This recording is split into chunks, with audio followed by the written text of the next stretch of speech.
Okay, so we are continuing on with our study of Daf Yomi. We are on the bottom of Chaf Amud Bet, 3 lines from the bottom. Amar Yitzchak. We are talking about Pasei Biro, which means the way that you'd be able to use well water and cistern water that's located in Ravim by means of corner posts and side posts and boards surrounding it.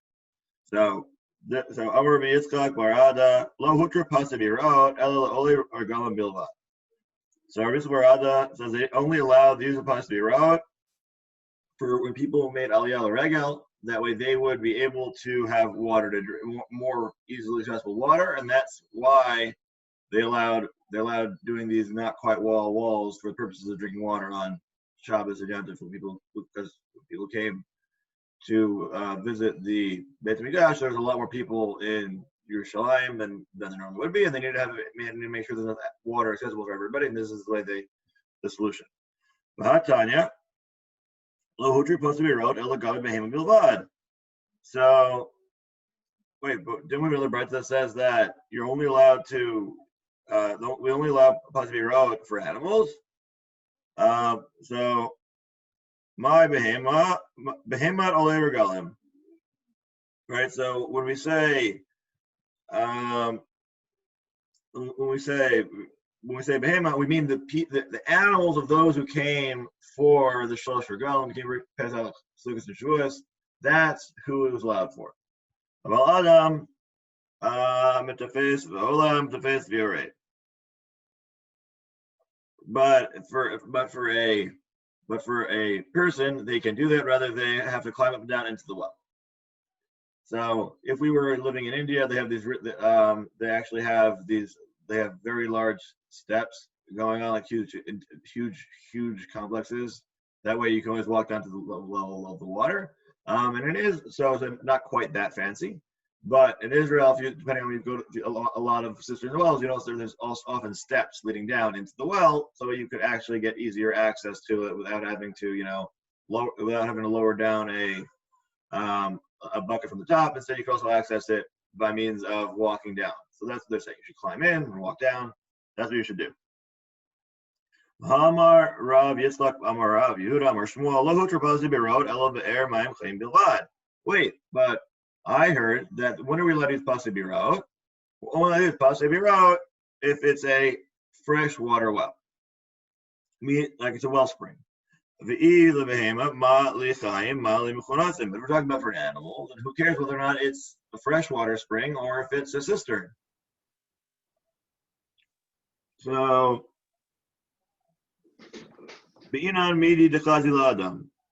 right? So, what's the difference between them? Is whether or not you need something that's fit for. The point is that the water has to also be fit for a human being, right? So, then if it's fresh water, then it's definitely be fit for human. But if it's cistern water, it's not necessarily always going to be fit for human consumption. It might only be fit for animal consumption. Gufa lo hutra pasei biro ela behema bilvad. Okay, so we stated earlier that the Pasei Biro was only allowed for animals, but a man would have to climb into the well and to get the water and then climb out of the well.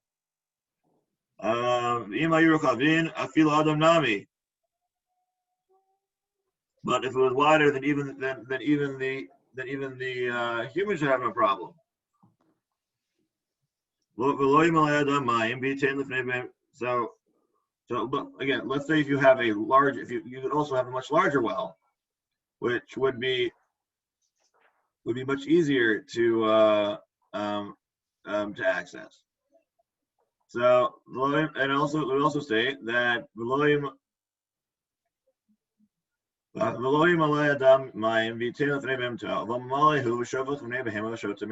also state that a person may not fill a bucket and hold it in front of the animal. Instead, he has to dump it out into a trough or something, or some other receptacle, and then the animal can drink of its own accord. He can't actually bring the water to the animal to drink.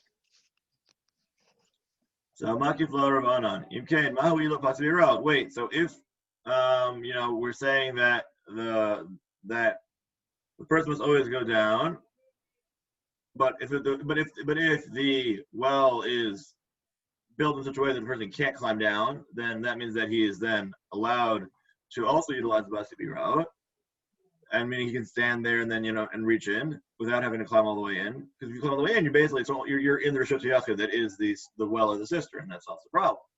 So wait, so I don't understand. If we're saying that a person, so basically what happens then is that if a human being can be treated like an animal, then we're very confused. What exactly is Basi Birot allowing? So Makular Avnonim came Mahu Ilu Basi Birot. How is it helping us? Mahu Ilu Malot Man. What do you mean? What does it help you? It means that you're allowed to draw the water from the well. If you didn't have any Basi Birot whatsoever, you couldn't even reach in. You would be completely stuck. So Ela Mahoil, Rosh of Rubosh Para. So what is so is it so fine? So we'll say that it allows you to fill up the bucket, and then that's what allow you to do. But then what are you talking about saying that you have to have enough space for the head of the majority of the animal if the animal's not drinking directly from the well? Like what's going on?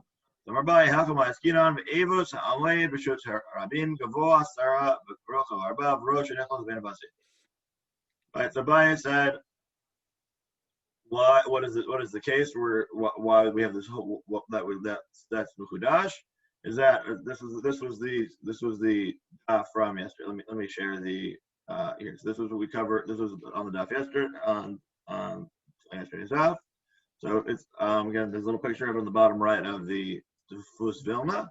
But here's a little bit clearer picture, right, where you have the animal's stable leading into a manger, meaning a place for it to drink food, to drink water and eat food out of, and then the well's over here, and then the avos is going into between the Basi Birot, so that way it can alleviate some of the issues of religious.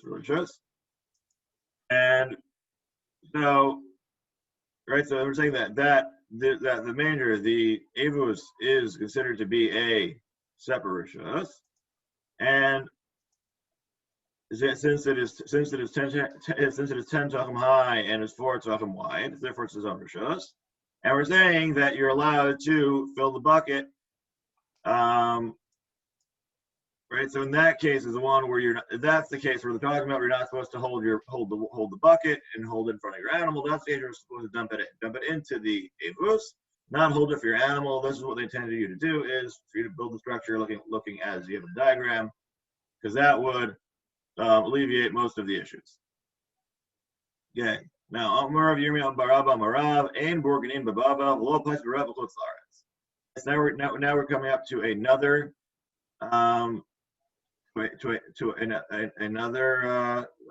another structure. So we're mentioning how there is no, right? So there are no things what are borganin. So Rashi says, but it says in Borganin Bavel that Mahim Borganin Sukkot Shalastin Shomrei Ha'ir.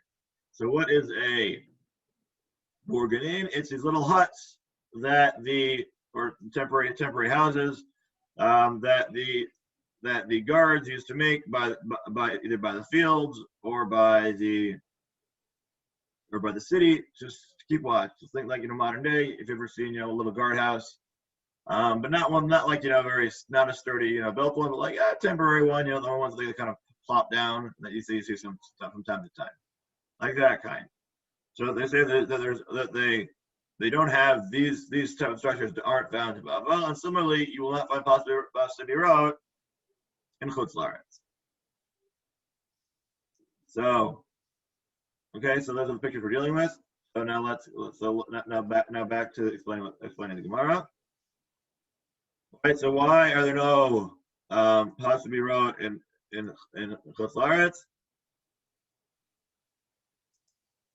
Because there aren't many yeshivot there, and the Basi Birot was something that's also not only designed for until now for later Golan, but also for those who came to learn in yeshiva apparently.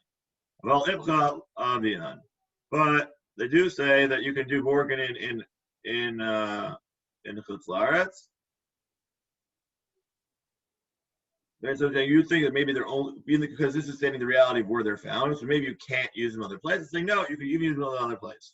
So that would mean that actually it works everywhere. It's not just localized in based on Plus is only for only regel in Eretz Yisrael, and the Borganin is only a thing in Chutzlaretz. They're saying no, it's actually that both would apply. They're just only stating the reality of where they're found.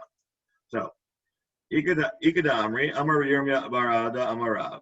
So, right. So now we're going back to the same to revisit the statement, to revisit the whole discussion we've been having, right? So, Ein Borganin Pasi wrote Lo Bava Lo Chutzlaretz. So actually, Yirmiyah Baraba says there are no Borganin. They don't have these little security huts, or the Pasi wrote either in Bavel or in Chutzlaretz. Borganin b'Bavel lo d'shchichi b'dkei. So why don't they have these Borganin in Bavel? Because they often have floods which will destroy them because they're too flimsy. Well, they won't survive the floods. But Chutzlaretz, nami lo d'shchichi not going. And why don't you find Borganin in Chutzlaretz? Because people steal them. So if you happen to be living in a certain place, apparently it was very frequent in those time period that either if you lived in Bavel, you'd have your huts flooded away, and if you lived somewhere else in Chutzlaretz, somebody would probably come and steal your sukkah if you left it outside. So, Rabbi. Yes. I might have missed it, but did you explain the significance of the Borganin in terms of the Tchum? We've yet to discuss how Borganin relates to Tchum, but we will get there. Okay, because otherwise, what was the significance of Borganin? Okay. We will right now. We're talking in terms of because we're trying to figure out where possibly road applies. So Borganin was brought in as an aside. We will get to the more details of Borganin in a little bit. Okay, thank you. Possibly road, but Bavel lo d'shchichi. So why don't they have possibly road in Bavel? Because there's plenty of water. Because there's the Tigris and there's the Euphrates running right on through Bavel. So you don't need to have the possibly road to allow you to use cistern and well water. Chutzlaretz nami lo lo d'shchichi b'tifta. And in the rest of the world, in Chutzlaretz, you don't need possibly road aren't to be found and it wouldn't even apply because there aren't yeshivot there, which is one of the ways, the times they allow to use a possibly route. So Amar Le Rav Chisda, Lamari Braid, Rav Huna Braid, Rav Yirmiyah Bar Abba. Amri Atitu Bibarnash, Lebei Kanishta, Daniel, Havat Plata Parse Bishavda. So we're getting to this question right now. So Rav Chisda said to Mari, the son of Rav Huna, son of Rav Yirmiyah Bar Abba. People say that you can walk from the city of Barnash to Daniel's Beit Knesset, which is a distance of 3 parsa, 3 parsangs, or your Beis Mil on Shabbat. But how do you do that? Do you rely on the Borganin, on the fact that there are huts situated along the way for security guards? Is that you consider to extend the tchum of the city? But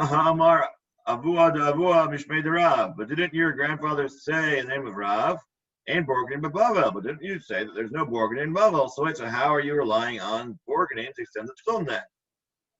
So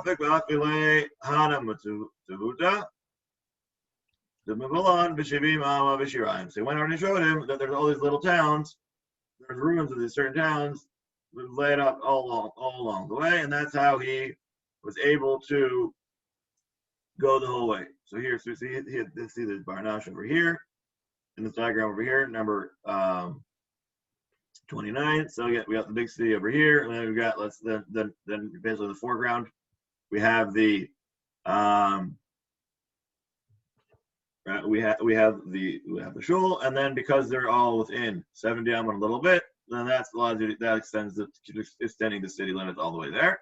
So the option is according to Tosfot, that when they say Matufta is not that there's little destroyed houses or there are little houses along the way. Rather, it means that there's actually a lot of little cities on the way, and there's a lot of little kfarim, a lot of little towns on the way. So that's enough, and they're close up together, and that's why you could get all the way there. Not because of many big cities, because of the little towns.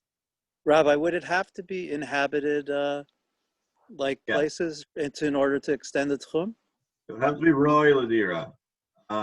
It has to be fit for usage or currently being used. If it's an actual completely destroyed area that's unused, it would be problematic. But you know, if it's in city limits, then you could say that it's part of the city. As far as the exact status of destroyed structures outside, we will get to later on in the Masechah, hopefully.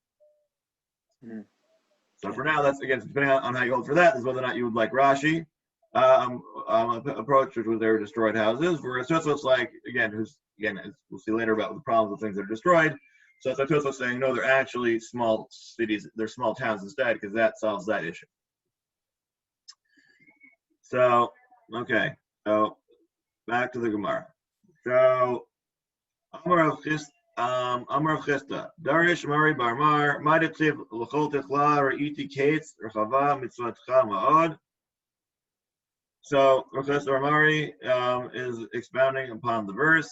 I have seen a limit to every purpose, but your commandment is exceedingly broad. Right? They're saying how we don't everything people can understand, but we don't quite understand God's mitzvah. So Davar Zeh Amaro David Lo Persho. David said this, but didn't explain. Amaro Yoav Lo Persho. You have also stated a similar statement and didn't explain it. Amaro Kaskav Lo Persho. You also said a similar statement and didn't explain it. Achba Zachariah Ben Ido Farsho.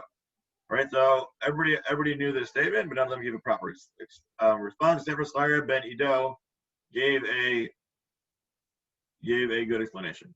So Amar David Lo Persho. So when we said David mentioned it, but didn't explain.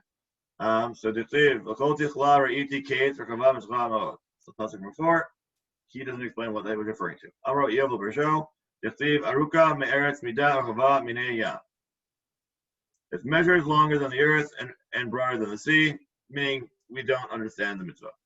Amar Yechezkel Persho, he said a similar thing. By Frosh Otal Lefanai, V'hi Tuva Panim V'achor, Latuv Aleh Kenim. So this is Yechezkel saying from one of his first quotes that and God spread out the scroll before me, and it was written inside and the outside, and it was written in it lamentations, melodies, and woe, and I didn't understand what he was what it was. Sarah explained what each of those things that are mentioned in the statement was. So when we say Kenim, what are Kenim? Kenim zo poratan shel tzadikim b'olam hazeh. Kenim is the bad things happen to the righteous in this world. As the pasuk says, lament and they shall lament, in later on in Yechezkel, right, which reminds us of the word kina. Okay, so that's where that starts with the kina from. So, also by creating a reality show, right? So the kuf nun means lamenting, and that's how we know that Yechezkel uses that one. And the Hageh is the reward that the righteous will have in the world to come. And so that's why it says in Tehillim, the melody, the higion, gimel hay being the root of the lyre. Vahi zohi poratan shel rashayim latilavo. And when it's vahi, that's saying the punishment that the wicked will have in the world to come. V'chein omer hova al hova tavo. And that's what it says in Yechezkel. Calamity shall fall upon calamity, meaning all these things will happen to the bad people. So we still haven't truly understood, what God really to the end until what Zachariah ben Ido's drasha was and how to explain it. So what does Zachariah, the Navi Zachariah, explain it as? So now we're going to explain it upon that pasuk. Tichtiv vayomer Elai ma taroeh va'omar ani roeh megillah afa arka esrim v'ama v'rachba eser b'ama. So Yechezkel, so even though Yechezkel did not know it, now Zachariah does, and he says, so when God asked him what do you see, he said, I see a flying scroll. The length of it is 20, and the breadth of it is 10, meaning it is 20 amot long and it's 10 amot wide. So Parashah has some pictures, so let's utilize them while they're available. Okay, so here we go. Okay, so it's 20 amot. So this we're talking about so it's 10 meters long and a little bit more than 3 meters wide. It's a very large scroll. So now, he pashat Saleh, Havilah, Esprim, Esprim. But when he fully, and since it's lying, so that means that when you open it, it'll then be 20. Diagram on the left now. Uksiv, Hiktuva, Panim, Vachor. And it says written on the front side and the back. So, Kikalfat La, Kamhavya, Arba'a, Vestrin. So, we peel them apart. So that would mean it's inside and out. So that means I both sides. So when you peel them apart, that means how much you have in total. Then you have a 40 amot by 20 amot. So basically 800 amot according to the God's measurement. Uksiv, Mimadad, Vishalo Mayim, Vishamayim, Bazer Tikain. And the pasuk the pasuk in Yeshaya says, right, just trying to figure out how big this is, because again, this is a nevuah, so it's not in the physical plane, it's in the spiritual plane. So we're dealing in terms of God's measurements, not human measurements. So, and it's written, who has measured the waters in the hollow of his hand and meted out the heaven with his palm? So that would mean that, so again, that makes it that means that God's measurements are, so to speak, the way that God's measuring things is, but far larger than our typical understanding of things. So that would mean that according to this calculation, that means the whole world is 1 part in 3,200 of the Torah. Because if God's hand is stretching out over all the heavens and the earth, and yet we're stating that the Torah is 40 of God's amot by 20 of God's amot, then we are very much off of the measurement, right? So that means that our understanding of Torah is but a very small fraction. So now we have another some more drashot. Okay, so right, so again, so we divided it, we stretched it, and in terms of the total, so the total volume. So right, so again, so this is comparing a seat or a minute, right? So remember, these are basically hand measurements. We've got the seat, which is the this is between the forefinger and the middle finger, and then we have the there, which is the hand breadth, which is from between the thumb and the middle finger. So it's and then that's to tvachim and a third of an amma. So then when you do the calculations, it comes out to our 1 in the 32,000. So very, very large gap. Okay. So I'm going to stop sharing now because we're going to the next ones will not have pictorial aids. So we're going to go back to So I'm going to stop sharing. So now we're going on to the next Russia. Okay. So Amar Chisto Darish Mari Barmar Ma'niktivine Shnei Tuda'ei Teinim Muadim Lifnei Hechal Hashem. So what does the pasuk mean in your mouth mean? When it stated, right? What has God? So in the middle of the world, so God chose him, and there is 2 baskets of figs set before the courtyard of God. So and then hadud echad teinim tavot ma'od kiteinei habokurot hadud echad teinim raot ma'od asher lo techalna meroah.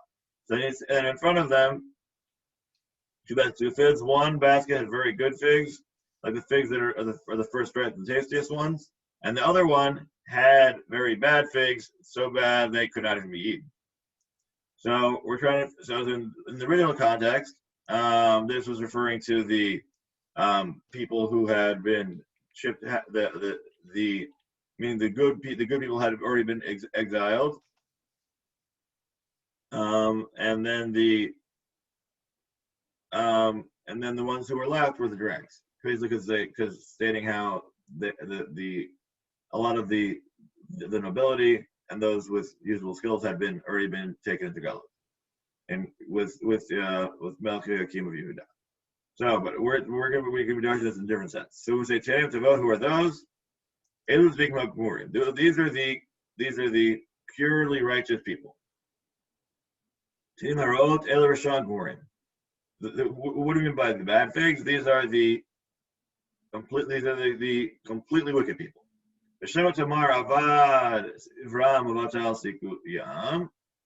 And what lets you say that there's no hope for the wicked and that they are forever ruined? Some of them are not new reach. But the following pasuk says, another pasuk in Shir Shirim states, and the Dudaim, these baskets of figs, shall yield a fragrance.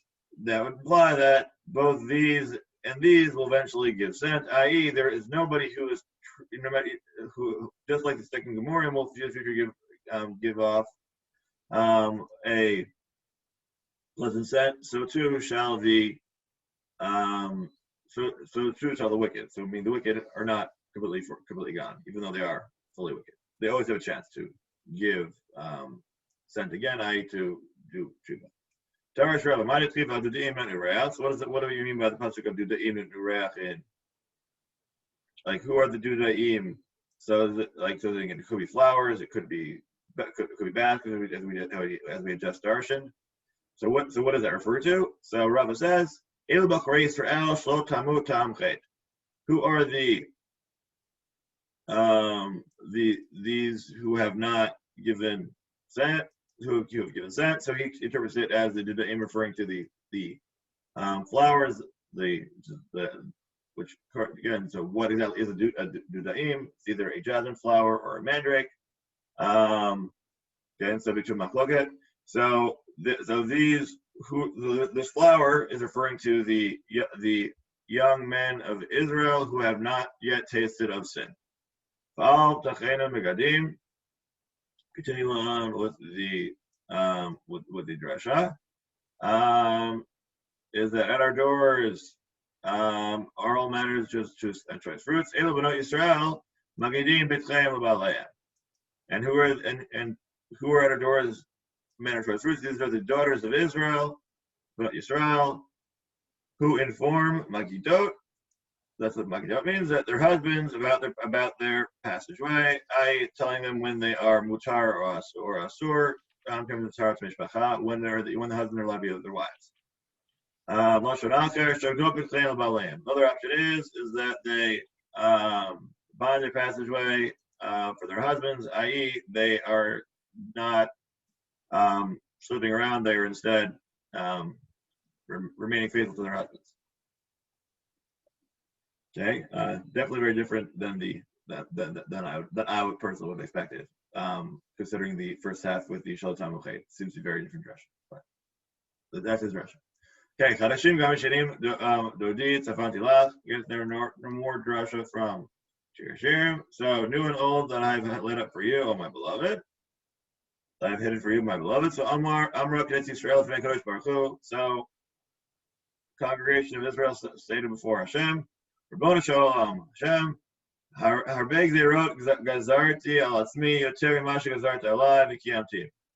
So, it's for stating, I decree many decrees upon myself through the different things that are Derabanan. Even more so than what you have, meaning there's more Din Derabanan that are Din Deraita. And I have fulfilled them all, meaning that these are the words of the rabbis, I have fulfilled them all. And these are added onto the words of the Torah itself. So Amar le'Chisla Rabbanan Dehava Kamasader Agada Takame. So Chisla sits the one who normally arranges the story, the Agadic stories before him. Mishmiya la Chadashim Gamishanim Mahu. So he asked him, have you ever heard anything about what is new and the old? Amar le Elu Mitzvah Kalov Elu Mitzvah Kamarot. And the person who is in charge of basically the notes, the note taker back then said, yeah, I do have a record of it. What is my record? That there are lenient mitzvah and then the more stringent mitzvah. So he's like, what do you mean by saying that? Do you think that the Torah was given two separate times, one of which was, more important that you do, one that's less important that you do? There's no, that you can't say that there's, there's greater and lesser mitzvot. mitzvah from God, from God is from God. Like we only got Torah once. So what must be when we say that there's the new and the old? We're referring to the mitzvah that we got from the Torah versus the ones we learned out from the enactments of the Chachamim, the very Sofri. Darash Rabbah. Okay, so now we're going to Darash Pasuk and Kohelet. So, my ditziv, Yoter Mehema B'nei Zaher, Asot Svarim Harbe. So when he says, more than this, my son, be careful of making too many books, there's no end. So what's that referring to? B'nei Zaher B'divrei Sofrim, Yoter B'divrei Torah. Be more careful with dinim d'Rabbanan than with the right. Divrei Torah, yesh behen aseh lo taseh, because divrei Torah have a problem of a violation of aseh lo taseh, divrei Sofrim, kol over al divrei Sofrim chayav mita. Yet, if you were to violate a word to the rabbis, you are liable for death. Shavot Omer, im yesh ben mamash mipnei ma lo nichtavu. And if you let's Rabbi, you're not going to explain what do you mean by that? We're not chayav misa for a divrei Sofrim. I'm gonna get there. Don't worry. A lot of so for this, it's not referring to literal. A lot of times we say that not new physically l'divrei yoter midivrei Torah. That the Chazal gave a lot more teeth, harsher punishments to the dinim d'Rabbanan than that of D'Oraita because of people having a lax attitude towards mitzvot d'Rabbanan because they're like, oh, God didn't say it, so I have to keep that. As the next line of the Gemara states, no, you got me right before I was going to read it. So Shema Tomar, so what is one of the arguments people always say is they don't want to follow dinim d'Rabbanan? Oh, if they really had any value, then like, why did God write them down if they were really of value? Why are you adding these dinim d'Rabbanan? If God wanted us to do it, He had written it. Why are you adding all these new things? So Amar Kra, that's what the pasuk states. Asut Farim Harbe Ankates. And therefore the verse says of making many books there is no end, meaning that it is impossible to have fully listed the entirety of the extent of Torah Sheba al Peh. And because of that, right, so everybody's saying, oh, it's only Rabbanan, oh, it's only a Masorah, it's only this. It's like, no, God could never have written down all of the intricacies of the Torah. You need the Torah Shabbat Peh, and you're going to need the things that are not different stuff from Rabbanan. And because it would be impossible to write down everything that God had in mind, because as we were talking before about the size of the true Torah being 32,000 times the size of the world for its size. Again, a lot of things they're done in exaggeration. So the exact numbers it could be more. The point being is that there's no way for us to truly understand the depths of how big the Torah is. So don't start picking at the Divrei Rabbanan just because they're not strictly written into the text. Okay, so now we're gonna have more drashot to the similar extent of why you should not make fun of Divrei Rabbanan. So a much study is the awareness of the flesh. So Amar Papa Brei Deravacha Bar Ada Mishmei Deravacha Bar Ula Malmei Shekol Malig Al Divrei Chachamim Nidon with Soa Verotacha. So another statement of Papa the son of Acha Bar Ada, the name of Acha Bar Ula, says that whoever mocks the words of the Chachamim will be sentenced to boiling in excrement, which is both a very painful and gross thing, which leads to the weariness of your flesh. Not very pleasant. Magif le Rava, Kikiv la'ag, does it say la'ag? No, it doesn't say the word la'ag with an ayin, it says la'hag with a haze. So Ella, what does that mean? Kol ha'ogeh b'hen to'im tam basar. So really, the Rashi isn't stating that you're supposed to be roasted for not listening, for making fun. Rather, it means that whoever, so it's supposed to be a positive pasuk, that whoever meditates, learns them, of the words of the Chachamim, will experience enjoyment as if he had the taste of meat. So even though right now it's 8 o'clock in the morning, we are all enjoying a very meaty feast by learning the words of the rabbis, by learning the Gemara. Okay. Torah Rabbanan. Ma'aseh Rabbi Akiva Shahaya Chavush Beit Asurin V'Haya Rabbi Yoshua Hagarsi Mesharto. So Rabbi Akiva was in prison one of his many times. We kept keeping Torah in public, and Rabbi Yehuda Hagarsi was serving him when he was in prison. B'chol yom v'yom hayu machlisin lo mayim mida. Each day they give a measure of water. Yom echad mitzvah shomer ben esrim amar lo. Hayom imechem Eruvin shema lachzor Beit ha'asurim atat tzarich shafach etzion v'natan lo etzion. So one day, the prison guard saw Yerushalayim carrying the water to bring to Rabbi Akiva, and he said, the water you more than normal, so you're probably using it to try and dig out of the prison. So he spilled half the water, give another half of him to take to Rabbi Akiva. Beit, Rabbi Akiva, Amar lo, Yeshua, ein ata yodeh shelekanani v'chayai tzliyin v'chayacha. So then Rabbi Akiva gave Rabbi Akiva, he saw there's a lot of water, and he said, Yeshua, don't you know that I'm old and all depends on what you do? Meaning, if you don't give me enough water, like I'm gonna die of dehydration, right? So sak lo kol tom ra. So then Rabbi Yeshua explained to him what happened. Amar lo tenli mayim shatul yadai. So then he says, if you give me some water, so I wash my hands. Amar lo lishtot in magiyin l'tol yadecha magiyin. So then Rabbi Yeshua was like, wait, if you don't have enough to drink, how are you going to wash your hands? Like, why are you washing your hands then? Amrlo, ma says shechayvim alein mita. What do I have to do? Because if I don't do the din rabban, I'm going to be chayav mita. Mutav amut mita tatzmi va'allah world not chavirai.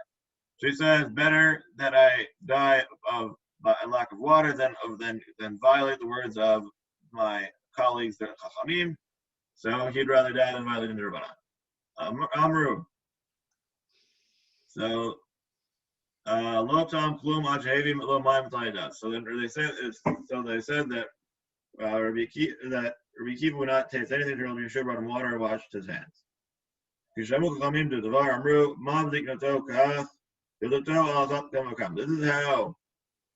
Akiva acted when he was in his old age, and this is how scrupulous he was.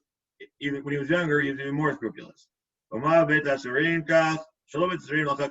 how scrupulous he is when he is in prison. How more scrupulous would he have been when he is not in prison? And he had more ability to be observant than because it's very hard to do in prison. For more on that, there's an excellent piece by Nathan Sharansky where he describes he both has a book as well as a lot of interviews. If you'd like to see more about trying to keep mitzvah under duress. Amar Yehuda Amar Shmuel. B'shad tikin Shlomo Eruvin until Yadayim Yatabak of Amra B'ni Im Chacham Libecha Yismach Libi Gamani. Yehuda said in the Shmuel that when Shlomo enacted the Eruvin until Yadayim, a call came out from heaven stating, "My son, if your heart is wise, my heart will be glad. Then my heart will be glad." Even mine, meaning that doesn't mean that God is also extremely happy by what Shlomo Melech did. And it also says in regards to Shlomo, also from Mishlei, my son be wise, make my heart glad, that I may respond to he who taunts me. So interesting how happy God was by the fact that Shlomo was attacking Eruvin and as well as Yadayim. So as far as which part of Eruvin, that's subject to a debate. Whether or not if he was being attacking Erev Katzirot and Erev Twin, or if he was attacking the all the dinim d'Rabbanan of Eruvin, let's say between Rishut Yachid and Rishut Rabim. And hopefully we'll get more to the here. So, and hopefully we'll get here. So let's just read the entirety of Rashi, right? So what Rashi said the Xer was because our Shalom lo tzim Rishut Yachid Rishut Hayachid Tavrel Lasot Tziyag Barachaka Leisur Torah. So he made a Xer d'Rabbanan that you shouldn't carry from the Rishut Yachid because you might come to the Darat from Rishut Yachid Rishut Rabim. Right? Hanuti v'zein chakar tiken mashlim shasa aznayim Torah koznei kli she'ochazin otobam. Basically, because this is a xer that helps a lot because it prevents people from making mistakes, and it allows them to have better observance of the laws. Because when a lot of times without the xer d'Rabbanan, you'd be just a hair breadth away from violating a Ister Deraisa. So having these extra handles to help you get along with things makes things much easier. So that's why I got so happy with these to cut up do Rabbanan. That Shlomo made. So Darish Rabbah. Ma'netiv l'chado din etzei hasadeh alina bakfarim nashkima lakramim nireh im parcha hagefen bitach smadar hinatzer manim sham etenet dodilach. So Rabbah is interpreting the pasuk in Shir Shirim. Come below, let us go forth into the fields, let us lodge in the villages, let us get up early to the vineyards, let us see if the vine has flowered, if the grape blossoms have opened, the pomegranates are in flower, there will I give you my love. So come below, let us go forth into the fields. Amra Knesset Yisrael Fnei Kosh Baruch Hu. Ribono Shalom. Al Tidineni Yoshvei Krachim Sheish Behen Gezel V'Arayot U'Shvuat Shav U'Shvuat Sheker. So Beit Israel are telling God, don't judge us like the people who live in large cities who are always stealing and where they're stealing, licentiousness, false oaths, and different types of there's oaths to no effect as well as swearing falsely. So let's go out to the fields. So instead, let's go out to the fields and I will show you where there are great scholars who are learning Torah despite the hardships. In Alina, Bakvarim, let's lodge in the villages. Al Dikri, Bakvarim, El Bakufrim. So when it says the villages, it means rather not villages, but the deniers of God. So come and I will show you the nations of the world who you showered with good, yet they deny God's existence. All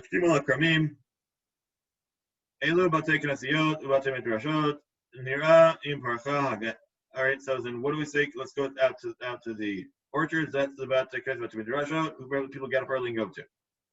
Nira Impirka Geffen, the grape and the blossomed. Elu Bale Mikra. These are the people who, sorry, if the vineyards of blossom. These are the learners of the Mikra, of the Torah and of Tanakh.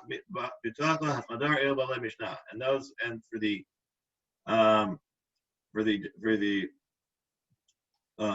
pomegranates, these are the masters of. Sorry, Smadar is that of the flowers. So that is the people who learn Mishnah. And then the flowering of the pomegranates, that is the people who learn Gemara. Sham etain et dodilach. There I'll give unto you my loves. So what are the loves I'm going to show you? These are one of the greatest are actually the praises made by the sons Bnei Yisrael as they praise God. So it appears that we're out of time, so we will be continuing. Rabbi, I don't know about everybody else, but I think if you went another 5 minutes to finish the daf, I think that's probably okay. I don't know. Okay, so then I'll totally try and wrap up. Now I'll totally try Sunday. and do the next fresh out then, if people are up for that. Okay. Okay, so Amar Hanuna Manitzib and Bershoshan Alfim Mashal Vayi Shiroch Chamisha Va'alef. Eruvin says, what do you mean that there were 3,000 proverbs and his poems were 3,100? Malmeit Shamar Shlomo Al Kol Davar V'Davar Torah Shloshat Alfim Mashal Al Kol Davar V'Davar Shel Safrim Chamisha V'Elef Tamim. Means that Shlomo said for every word of the Torah 3,000 parables, and for each and every word of the scribes he gave 1,000. He gave 1,005 reasons for each and every one of them. They made dat et ha'am.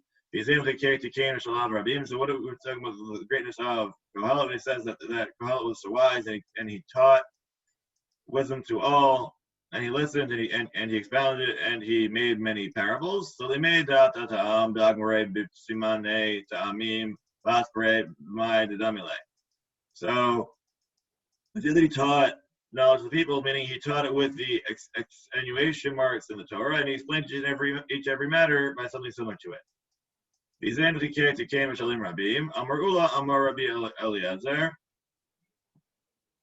what do you mean that he listened and he investigated and then he made many parables?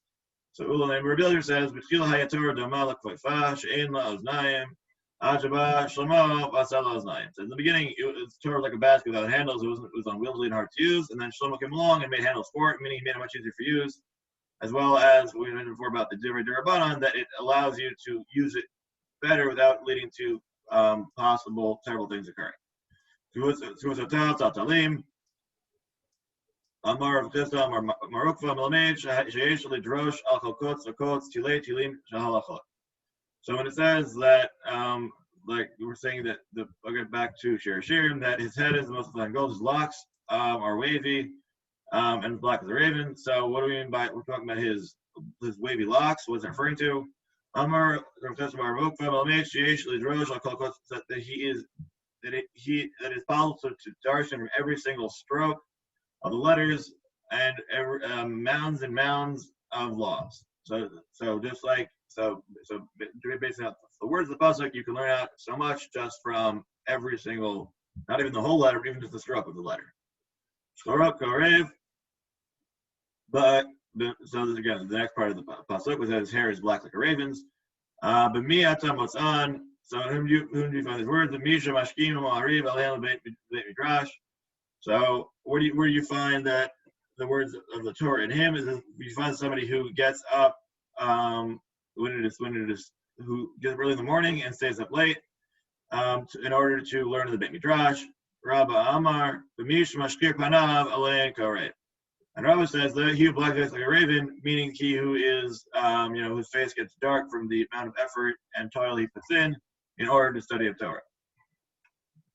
Okay, so that is the end. So now just to quickly summarize. So we went through so today we started talking about why and when the laws of Pasuk Road apply, whether it means all of Israel, was only in Israel, or except Lazaris as well. Why it was originally established for the sake of those who are either coming to make Aliyah Regel or those who are going to learn yeshiva. We spoke also about the various, a lot of different examples of why you should listen to the words of the Chaim and why it's bad if you don't. We also spoke a lot about the praises of Shlomo, as well as those who would learn Torah, both for those who rise early and learn late. And hopefully we'll continue in our learning, both early and late. And I will hopefully see everybody tomorrow as we continue on with Daf Chaf. Thank you. Great, thank you very much.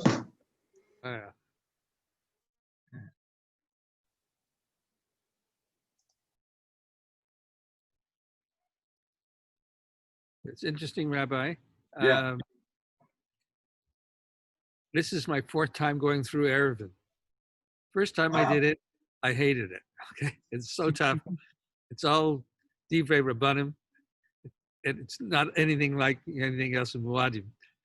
Then we do a siyum, a brotherhood siyum every year, and everybody takes 10 prakim from Nevi'im or different parts of the Torah. So I learned Yecheskel one year. And there's a pasuk in Lamed Beit that says, "V'avakesh michem ish goder geder ve'omed b'paretz." And I just sort of sit up in my chair and I said, "That's Eruvin." And then I worked into it and looked at the Mefarshim, and then I understood Eruvin is a mashal for tshuva. And when you start going through it, I have to give you a drasha on the Mishnah on Mem Tet. Looking forward, yeah. It's about Misha halach b'derech b'chesh lo, and the derech is a way of life. B'chesh lo is he gets off the derech, and I'll point it out to you when we have some time. But it's fascinating when you understand that all of Eruvin is a mashal for tshuva, and it's applicable to now, this time with Elul coming. Yeah. Yeah. Thank you. Sounds great. I'm looking forward to hearing the full version. Okay. Rabbi Wolfson, Shikoch. Very good. You're welcome. Have a great day. Everybody have a good day. Have a good day, everybody.